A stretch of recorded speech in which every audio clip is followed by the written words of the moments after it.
ఈ మధ్యన తోమ అక్కడ ఉన్నాడని లేనిపోని ప్రసంగాలన్నీ చేస్తున్నారు. ఇండియా వచ్చాడు తోమ, ఈడేదో చూసినట్టుగా.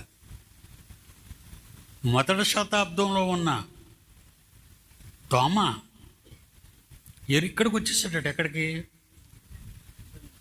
ఏ ఊరండి ఇండియాలో? చెన్నై. రాలేదండి.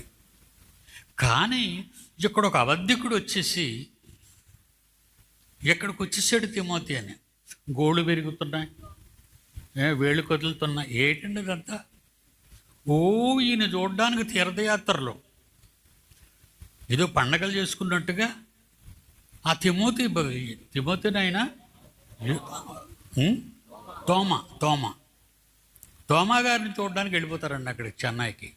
ఇంకా ఉందట ఆయన శరీరం అలాగే కుళ్ళిపోకుండా. రాలేదండి. ఎందుకంటే రాలేదని ఎలా చెప్పగలను? మరి బైబిల్లో ఆధారం చూపించాలి కదా. 8వ అధ్యాయం ఒకసారి చూసి ఇక్కడికి వద్దాం వెనక్కి. అపోస్తుల కార్యాలు 8వ అధ్యాయం ప్రారంభ వచనం చూడండి. క్రైస్తవుల మీద, ఆ రోజు యేసు ప్రభువు నమ్మిన వారి మీద రోమా ప్రభుత్వంలో ఉన్నటువంటి యూదులు ప్రభుత్వాన్ని రెచ్చగొట్టి ఎంతమంది అయితే అపోస్తులుడు బోధ విని ఆయనను నమ్ముకుంటున్నారో యేసుక్రీస్తునే, వాళ్ళ మీద కక్ష పట్టి 8వ అధ్యాయంలో, ఆ కాలమందు యెరూషలేములోనున్న సంఘానికి గొప్ప హింస. ఎవరి వల్ల? యూదుల వల్లనే. ఆ హింసలో పాల్గొన్నవారు మన అపోస్తులుడైన పౌలు గారు కూడా ఉన్నారు. ఆ హింసలో పాల్గొన్న వారిలో పౌలు గారు కూడా ఉన్నారు.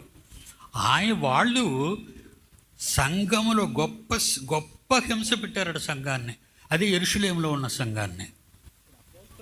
అప్పుడు జాగ్రత్తగా వినండి ఈ పాయింట్.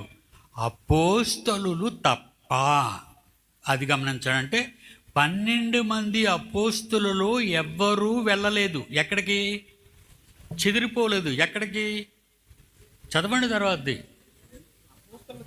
అపోస్తలులు తప్ప అందరూ యోదయ, సమరయ, గలిలయ ప్రాంతములకు చెదిరిపోయిరి. అపోస్తలులు తప్ప వాళ్ళు ఎక్కడికి వెళ్ళలేదండి. వాళ్ళు యెరూషలేములోనే ఉన్నారు.